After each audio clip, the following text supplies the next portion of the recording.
আচ্ছা, আপনার এই সমস্যাটা যে কতদিন ধরে? সমস্যাটা আজকে 1 বছরের উপরে হবে। আপনি টাকা পয়সা কেমন খরচ করছেন বা কেমন গেছে? টাকা পয়সা 1 লাখ টাকার লোন গেছে এই পর্যন্ত, কিন্তু সে এখনো ভালোভাবে চিকিৎসা দিতে পারতেছি না টাকার অভাবে।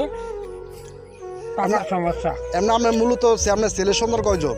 ছেলে একজন, হ্যাঁ, হয়তো দেনা ভাড়া দিয়ে কুল করে উঠতে পারতেছে না, এই জন্য সমস্যা আছে। তো আপনার তো অনেক ছাত্রছাত্রী আছে, ওনাদের কাছে চাইছে মা, ওনারা কি আপনার হেল্প করে বা দেখে? ছাত্রছাত্রীদের যে কালেকশন দেয় এটা তো সব মূলত একটা নাস্তাতে হয় না। উনি ভালো একজন মাস্টার, এমনকি ভালো একজন শিক্ষক, অথচ আজকে দেখেন ওনার পরিস্থিতির শিকারের কারণে আজকে আপনাদের মাঝে ওনাকে আসতে হয়েছে। তো ভাই, হয়তো ভিডিওটা শেয়ার করে দিবেন, আর ভাই ওনার একটু সাহায্য করবেন।